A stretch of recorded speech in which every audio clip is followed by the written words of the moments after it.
Everybody, I'm Tom Vassell. I'm Zee Garcia. Hello, welcome back. Hey, we are continuing on with our decade of coverage of the past 10 years, and this is the second video in that series. Yesterday we talked about 2010. Today we're talking about, surprise, 2011, and we're going to be continuing the same format that we did yesterday. But before we get to that, I believe you have some shout-outs. That's true. We'd like to thank some of our Kickstarter backers. Tom Smith, serving in Northern Ireland. Thank you. Mark Phaedrus. That's a cool name. I like that. Mark Phaedrus. Strategos Games. And Lauren Marcicano, the networking maverick. Again, she is a beast. Thank you very much, Lauren.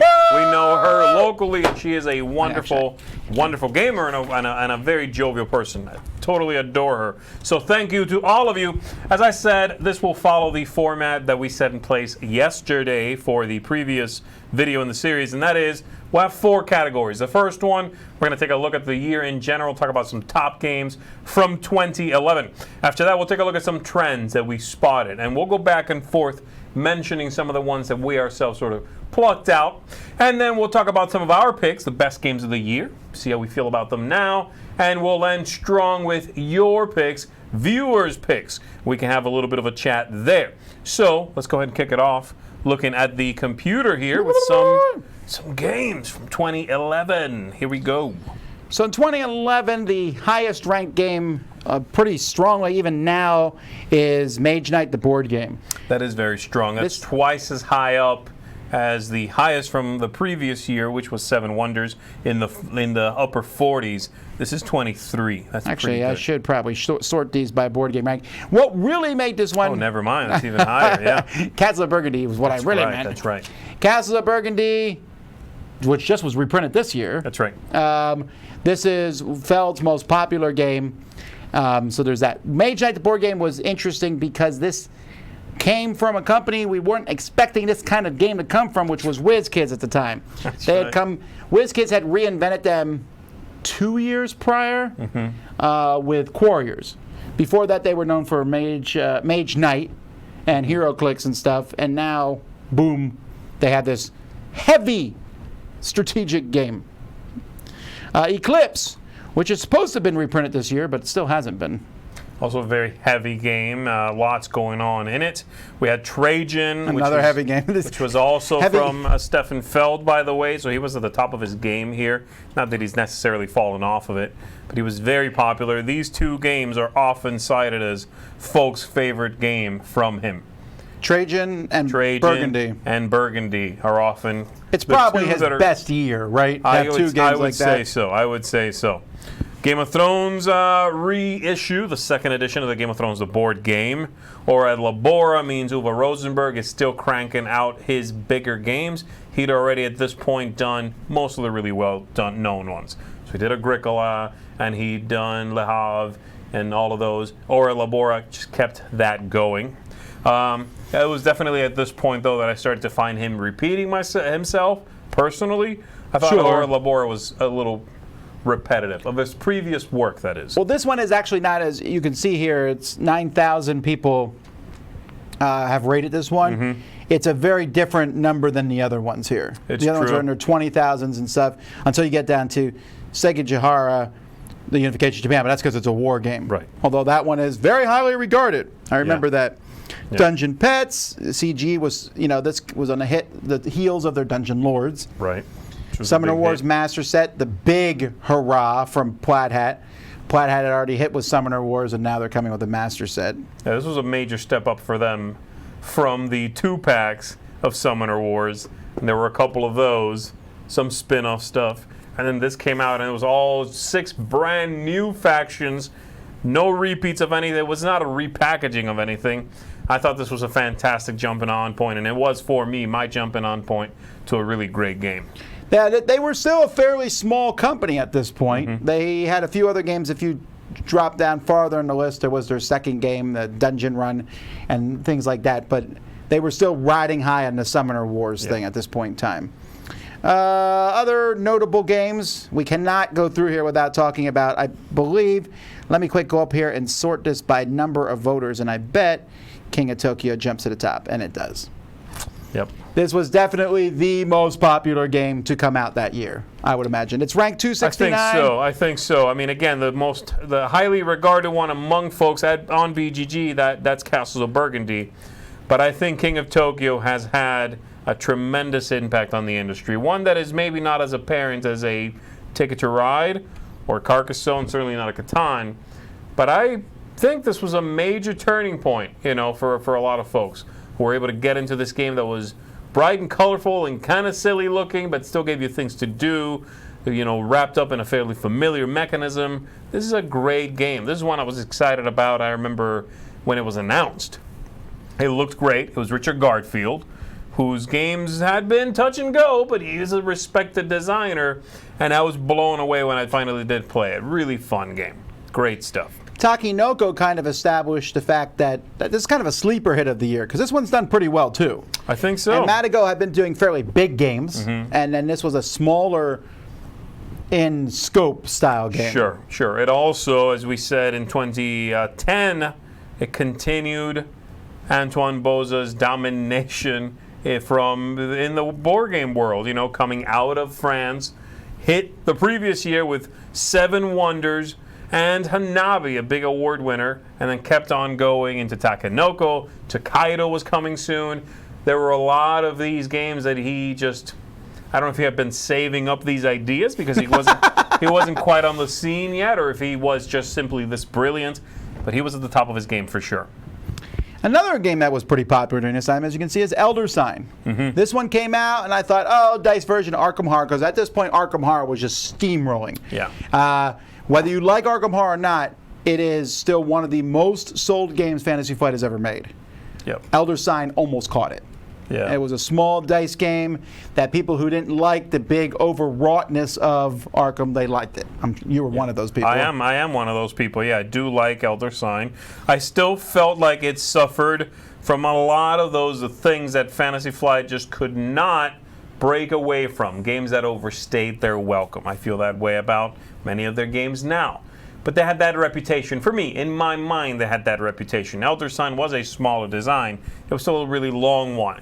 But they did their thing. A bunch of expansions came out for it. They kept supporting it. And this is a great game. It's a very fun dice game.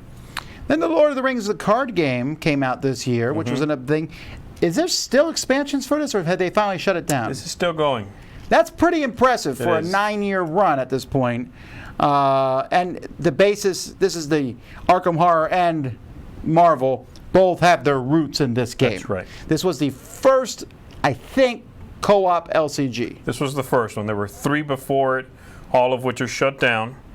So this is the oldest still running living card game. And then we should mention Kingdom Builder. It was the Spiel des Jahres winner. That's right. Coming on the heels of his Dominion. Donald X. Vaccarino designed this one, which was more divisive than Dominion. There's still people, myself included, who aren't big fans. However, there's a lot of fans. Yes. And Queen certainly took advantage of this and printed Kingdom Builder plus 2,000 expansions. Yes, and they got a big box eventually. Lots of attention there, yeah. I also thought, using this as a jumping off point and kind of taking a step back, I thought overall the year as a whole was a fairly weak year. I thought 2010 was a better year. We'll talk about 2012, which was a very strong year. I thought 2011 was a generally weak year. Not if you're a heavy Eurogamer, then it was a much better year for you. Sure. I mean, you've got a lot of big hits when it comes to that. But overall, in the amount of good games, I thought it was a good year to solidify some of the things that have been put in place. There's tons of great expansions that came out. There's tons of second editions or follow-ups. But as far as original ideas that came out of this year, I thought it was a little weak overall. Well, tell me some of your thoughts on the year then, like different trends of the year. Let's go ahead and talk about some trends there, and I will start with one which I think you have to go back and see that this is where it truly began, but it is a major, strong, defining trend, and that is legacy games. Risk Legacy. I'll cross it off my list. Came out this year. That's a big deal. Risk Legacy was the first one. that really did, what we attribute to calling it a legacy game now. This idea of a game that evolves as you play, becomes your very own copy. You will change that game in drastic or not drastic ways, but the idea being, if you sit down and look at my copy of said game, it's different from yours. And it used the core of a game, which is, a classic, right? A game that many people in this crowd, this community, do look down on. Risk is a game that is showing its age. But I think Rob Daviau really did something here tremendous, which was take this system, reinvigorate it, invent something that felt truly new at this point. It would be years until somebody else would come out with another legacy game that you could really say, yes, this is a legacy game. It would be about 3 years, and it was from Rob Daviau himself and a co-designer. But there was two Kind of things. crazy, because Dominion was revolutionary. There were deck building games that year. Yeah, there was. Several. There's a bunch in this year, the very next year, right? Legacy was was a tough act to follow. It's hard. Well, there was two things about this that surprised me. One, it was a mass market game. Yeah. One of the most innovative games, mass market. And Yeah. two, it was a really slow burn. Risk Legacy, people heard about and then slowly people were going, wait a minute, this is different. This is good. And Right. And then when you opened the bottom of the box and people were like, what is this? And I remember Rob Daviau said he had waited like 4 years for someone to do that. I thought it was a great. neat thing. All right, what do you got? Give me one of your trends. You may not realize this. 2011 is a really important year because of so many of our current medium, large companies got their start this year. Mm-hmm. Stronghold Games. They may have been out, but this was the year they got noticed. Yes. Right? Stronghold Games had several games come out this year. I remember this because his first booth was at Origins. And You we were remember there. mostly because of the tins, I bet. Yeah, there was the tins, sure. And Yellow. Yellow was nothing until King of Tokyo showed up, and then that solidified them. Greater Than Games with Sentinels of the Multiverse. They were just some 10x10 booth in the back of Gen Con in 2011, and now they got 40x40. They bought Cheap Ass. They bought Dice Hate Me games. There's a lot of those going on. Indie Boards and Cards came out with the fire game. Flashpoint Fire Rescue. Flashpoint, yeah. They already had Coup and Resistance and stuff, but this kind of, again, they became a bigger company. Arcane Wonders did not put out their first game this year, but they bought booth space to show off Mage Wars, which was coming out the following year. But they were talking about it. And so that's one of the things I noticed was just these medium companies. Several now, I look at these companies like these are pretty solid companies. I know, yeah. 2011's where most of that started. That's pretty cool that they're still around, too. All right, I'm going to mention a smaller one here, and that is something we've touched on already, and that's thematic Yahtzee-style games made a move to the front here. And that is represented mainly in King of Tokyo, as we said, but also Elder Sign is a Yahtzee-style rolling game. These are both games that use a very well-known mechanism. Roll your dice, you have 2 re-rolls. That's it. And they wrap them around a theme that makes that really draws you in, a theme that's got a lot going on. And these have become very easy to find. There are a ton of Yahtzee-style games. Now, be aware, I'm not talking about roll and write games here. That's coming. We'll stick around for that later on. But this is Yahtzee-driven games from that very central mechanism. And you know what? This was a good way to kick that off. I mean, you can tell when something catches on that there was a reason it caught on.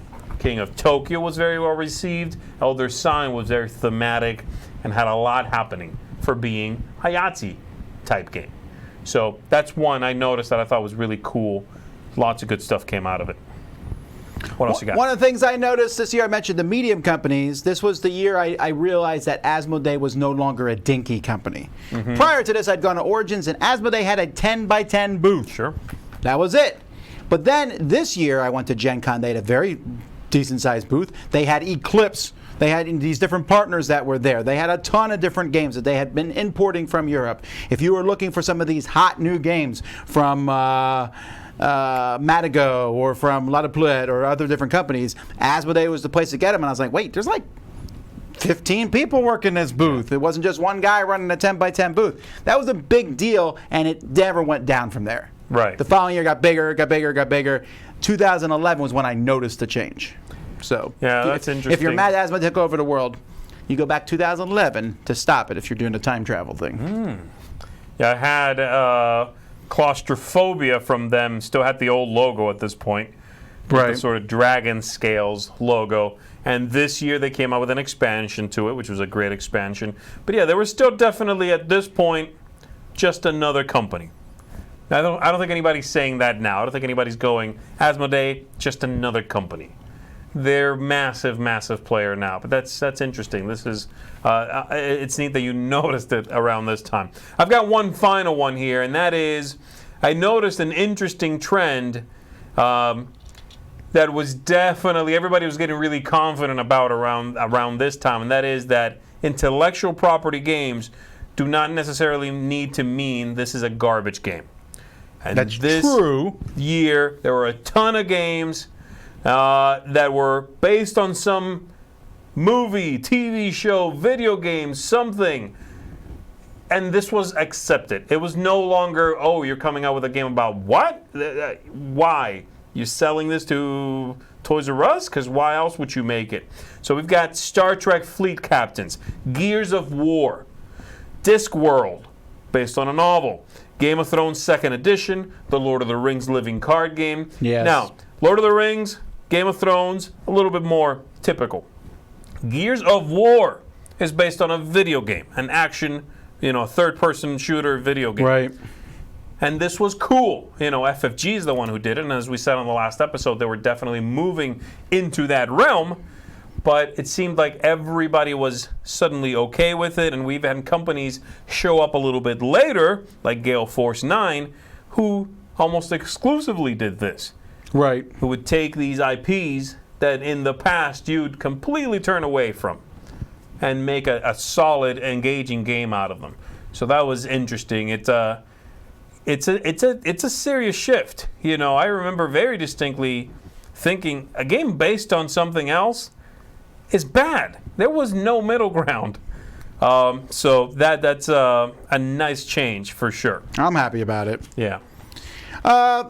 Last thing I want to talk about was we saw the very beginnings of 2019. The tsunami of games.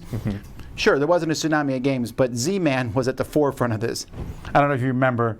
At this point in time, Z-Man was publishing everything that came across. Yeah. They were, remember Ascending Empires? A flicking dexterity game. It was all sorts of things. And this was... Well, they were looking for their next pandemic. They were, but this model had not been done by too many companies. That's true.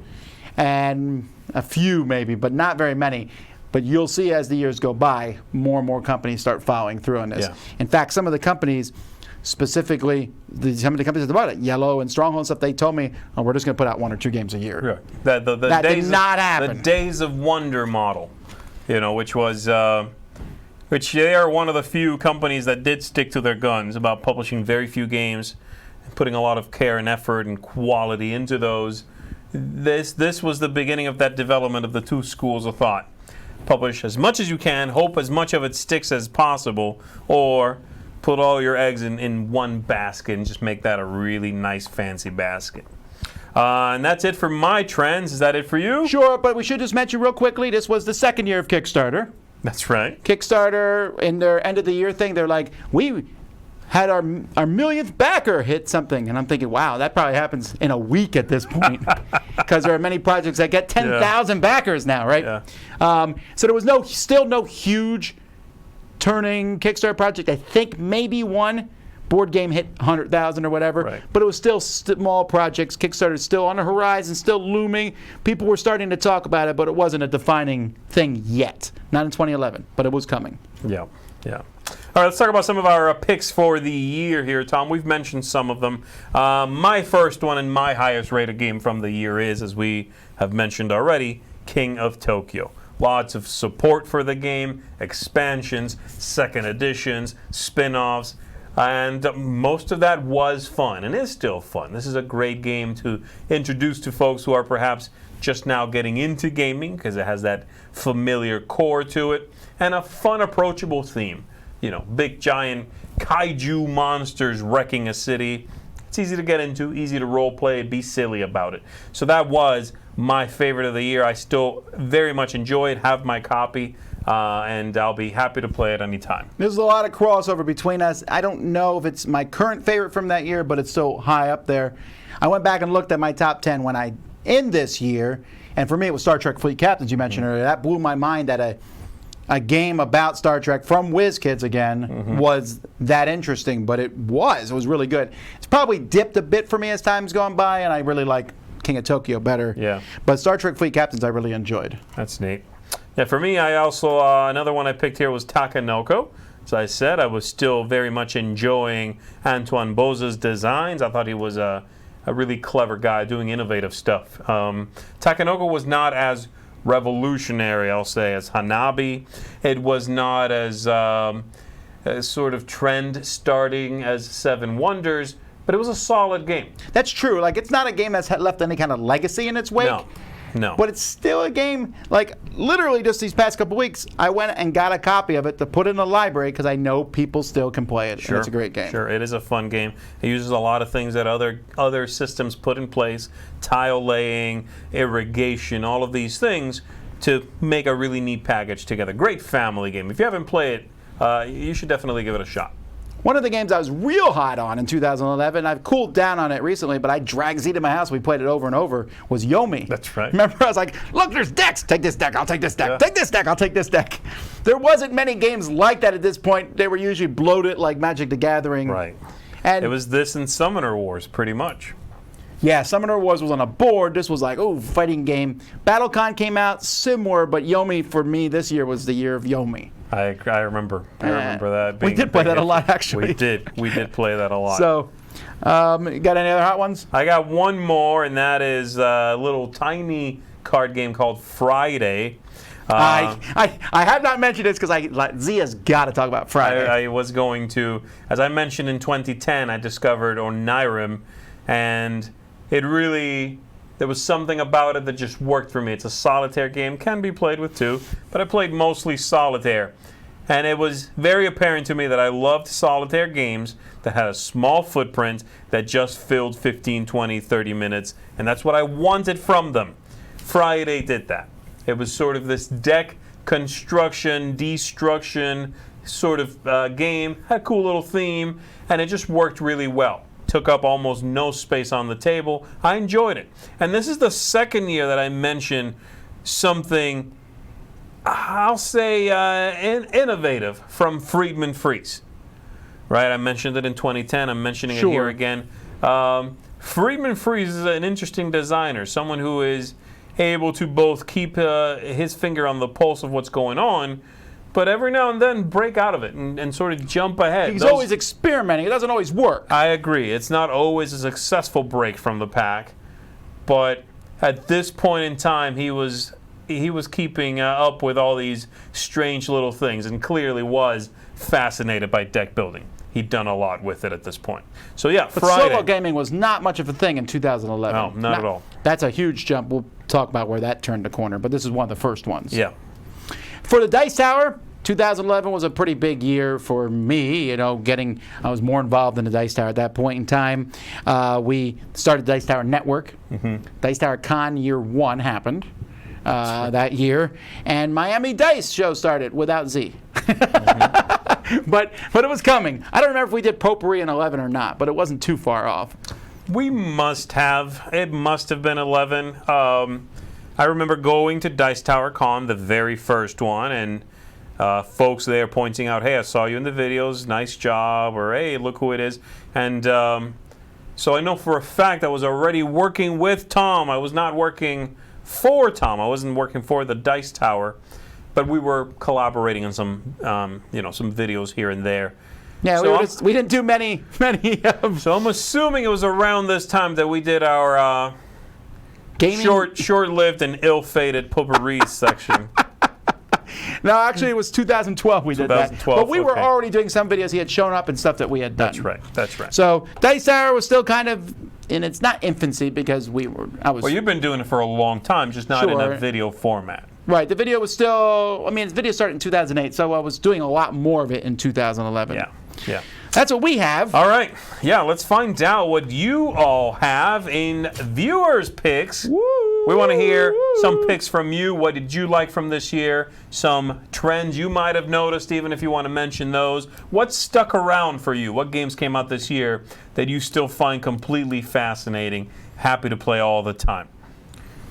Yeah, so it's interesting. A lot of people, we talk about this all the time, how a lot of people who are new to gaming look at 2011 as old, and some of you are probably there. Sure. You weren't even into gaming in 2011, and that's certainly reasonable. I think it's kind of cool to be able to go back. You're like, not only are you looking for the future, you have like hundreds and hundreds of games behind that you can go back and play. Well, if you're getting into gaming now, all of these games, or many of them anyway, are around. They are equally good today as they were the day they came out. You know, the graphics didn't get any worse. The controls aren't, aren't less responsive. I love that about it. All right, so JP says King of Tokyo and Takinoko are the games that are still most played. I agreed. Probably that's the truth of it. Core Worlds from Stronghold. That was a pretty neat game. Core Worlds came out. Nightfall came out that year. Lots of deck building games came out this year. Lots of them. And Village. This is Derek says this game he enjoys. Introduced a unique mechanism of your workers dying. Yeah. Which is interesting and yet did not take off. It did not. We don't see that in many other games. I thought maybe this would be something new that we would see. I played one game. I want to say it was previous to this, called In the Shadow of the Emperor, I think it was, in which your characters timed out and died. But Village is the one that really put it out front and center. It didn't quite take off, no. We also have here, somebody mentioned Shadows over Camelot, I think. Well, it didn't come out in 2011. A little farther up. That did not come out in 2011. Letters, what is it? Letters of Whitechapel. Someone said Skull came out in 2011. Skull did come out, yeah. That's a very unique Skull and little game. Roses is what it was called when it first came out. That's a game that's had pretty long legs. Every once in a while someone will play it and they'll be like, what? This game's amazing. Like, yeah, it came out 8 years ago, or 9 years ago, what have you. I will say that this was a definite year. Feld was at the top of his game. You mentioned that. Rosenberg was up there. Cavato was pretty high with Mage Wars and Dungeon Pets. The Euro designers ruled for sure.